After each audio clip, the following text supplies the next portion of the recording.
In this video, I'm going to be giving you 10 ways that you can prospect new personal training clients. You don't need to do them all, but if you do apply even just one or two consistently, you'll definitely see a big uptake in demand for your services. If you're new here, my name is Alexander Lyon. I'm a personal trainer in London. I have been for the last 10 years. I'm currently making around £90,000 a year, working 3 days per week. And I help personal trainers to make more money and also have more impact with their clients. So if that sounds good to you, then please hit the subscribe button, hit that little bell, and let's get into it. The first thing to note with all these techniques is they're proactive, outbound techniques. None of these techniques involve you sitting around waiting for things to come to you. It's all about being proactive, going after it yourself, and moving the needle by force. The first one, and the primary way that I market my business now, is flyers, right? Flyers are fantastic because they're a very old-fashioned way of doing things, and the good thing is that no one else does it anymore. Everyone else is focused on other ways to market, particularly digital, that everyone has forgotten about print. Now, don't get me wrong, you need to be careful how you give flyers because a lot of people are resistant to take them, especially if you try to hand them out on the streets or outside busy tube stations or train stations, bus stations. Like, I don't personally think that's the way to do it.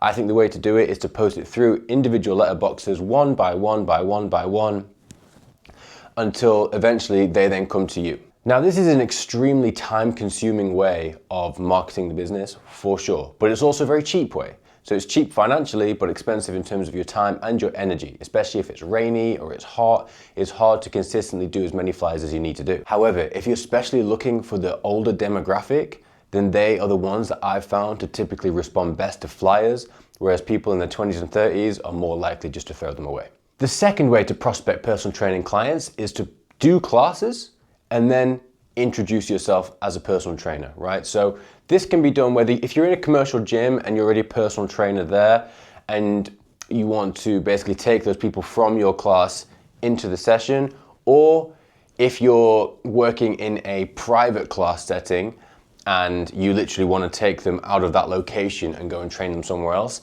the same thing still applies. Depending on the establishment you're in, you need to be a bit careful about stealing business and things like that. So don't cross any lines, but there's no harm in delivering a great class, introducing yourself as a personal trainer, and just asking the question, would anybody be interested in coming and doing a trial personal training session with me, completely on the house? If you like it, all I ask is that you introduce me to one of your friends. That's all you have to do, nice and light, and moving on to the third one. This is how, for most of my career, I built my business, which was I would call gym members. So members of the gym already, I would call through them. Most people these days are scared of the telephone, but if you look at The Wolf of Wall Street, it all used to be on the telephone. All sales were done on the telephone. I always tell the funny story that one of my best friends now, actually a couple of my best friends, they originally came from me giving them a cold call, originally, right? They became clients and then they became my friends. But one thing that most PTs do not do is go to their sales team in the gym or go to the general manager and say, listen, I want to be an asset to the gym. I want to be able to help as many members as I can. What's the harm in you give me access to the database, or at least a spreadsheet of 200, 300, 400 members? Let me give them a courtesy call, make sure their membership is going well, see if there's any areas where I could help them. And then from there you strike a conversation and you look to book an intro personal training session, a complimentary session, right? This is the way that I've done it, and I would do this hundreds and hundreds and hundreds of times, and I've built full client bases within 2 weeks doing this. So very easy, very quick to do as well, because you just dial until you get through to enough people. The fourth one, B2B corporate sales. So what do I mean by that? It's not something I've ever done, to be honest, but I know trainers that have done it, where they essentially, rather than approaching a customer, as in a client themselves, they first approach a business that houses a lot of potential clients. So for example, a law firm in the City of London. A lot of people that work in that law firm most likely are to be out of shape, maybe they're stiff, maybe they need a bit of physical work, but they're time poor. So someone coming into their office to give a 20-minute, 30-minute talk about nutrition, about exercise, about whatever, that can then be your entry to them being saying, well, would you like to book an intro personal training session? You give the talk, you give value first, and then you ask at the end. This is another way that works super well for a lot of people. And if you get in there really well with one company, that might be you done. You might be full after that, because if you strike a good relationship with one company, they could have 50, 100, 150, 200 employees. Suddenly you're full. So if you do it well, it's hard to do, but if you do it well, you can really strike gold there. Number 5, buying people's data online and then pitching them on the phone. Now, I want to be clear what I'm talking about. I'm not talking about GDPR breaches and breaking the law, and I'm not talking about this, right? To be specific, there's a company called Bark, B-A-R-K. And what that company does is essentially a matching service. So if I'm a customer, I could go on there and I could put a request in for a cleaner, I could put a request in for an electrician, for a personal trainer, for a massage therapist, whatever, I put in that, then Bark will alert the professionals of that type in that area. And then they will say, if you want to basically get this person's contact information so you can talk to them about this, because they've put their hands up, they want the service already. So that's already partly sold. If you want that, you then pay Bark £10 or something, and then you get the contact information, you pitch them, and then you go. Now, I did use this, especially around 2022. I used Bark quite a lot. And well, in fact, that was my primary way of getting clients at the time. And I always found that the ROI in terms of what I spent and what I got back was very, very good. The problem with Bark was there just simply wasn't enough people coming through the platform, and I was unable at the time to find any other platforms that offered a similar service. So it was really good, just simply not enough to have my client base as big as I wanted it to be. But otherwise, it worked very well, especially for someone like myself whose main strength is on the phone and talking to people. I was able to use that, and I was able to be quite prolific. Number 6, this is something that you can do once and only once, but you can basically WhatsApp every single person you have in your contact list that's known to you in the area, or even if you wanted to do online coaching, doesn't matter where they are, just WhatsApp them, right? You could do the same for your Instagram followers as well if you've got those. But that's a one-time ask where it's a case of, listen, I'm just embarking on this new journey as a personal trainer. I completely appreciate that I'm new to this, but if there's anyone that you know that could be interested in personal training, I'd very much appreciate if you connect us. Obviously, I'm happy to do the first session on the house, or even write a training program completely complimentary in exchange for a good review on Google, right? Very light, not too crazy, because it is a little bit, it's a little bit of an invasion of privacy, like almost, because it is someone's personal WhatsApp. They've not signed up for this broadcasting and marketing. So you are being a little bit, strong with it, but it's okay. If you do it once, do it lightly, do it very politely, and then leave it there. That can be another good way just to get you that first 1, 2, maybe 3 clients, just to get you going. Number 7, a Facebook personal post. A lot of people from back in the day have hundreds and even thousands of friends on Facebook. And a Facebook personal post, as in on your personal page, not on your business page, on your personal page, doing exactly the same thing as you did for your WhatsApp, just with more of a broader message. Hey, I'm Alex, I'm new to personal training. This is something I've been working for a while, looking to get my first 2 or 3 clients, and then just introduce yourself, introduce your offering, what it is you're going to be doing. Is anybody interested in doing a free session? And then get them in on Messenger. And then from there, you look to establish a relationship and hopefully get a new client from there. But again, because it is a little bit of an invasion, like it's quite personal, be light, be polite, be airy. This is not the time to be forceful with a hard sell by any means. Number 8 is a fitness challenge in the park. Now this works particularly well for a younger demographic, or even if you're sat working near a university campus, this would work well. And this is where you take some kind of fitness equipment to the local park, or to some kind of open space where there's a lot of foot traffic, right? Especially on a nice day.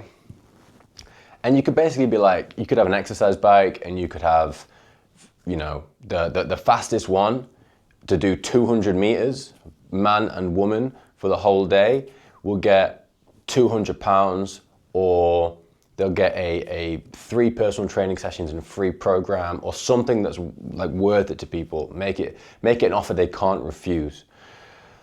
This is a great one. Now, when I've tried this in the past, I'm just in the wrong area to be doing this, to be completely honest. Like, there's an older demographic. A lot of people are walking around with disabilities and illnesses because people are just older, right? But I do think that in a younger area, a more vibrant area, that would work pretty well.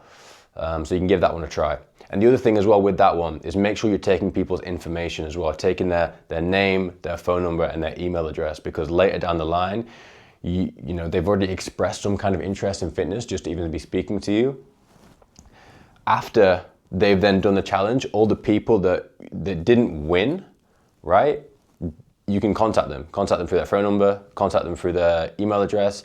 If you get people to then follow you on social media, you can then make it a bit more of a community feel, in the sense that you could be putting on your story how the fitness challenge is going throughout the day, getting people to engage with it that way, just trying to drum up some conversation and some awareness of what's going on, and you know, get connected with lots of new people, because all of these ways, all they do is they give you avenues to talk to people. That's all they do. They give you avenues to talk to people, engage with people, and from there sell your service and sell yourself. Number 9 is introducing yourself to people as they come in the gym and just making conversation and also offering to train them for free that day, there and then. I have never been a fan of approaching people on the gym floor because, quite frankly, I would not want to be approaching the gym floor myself. I'm there to work out.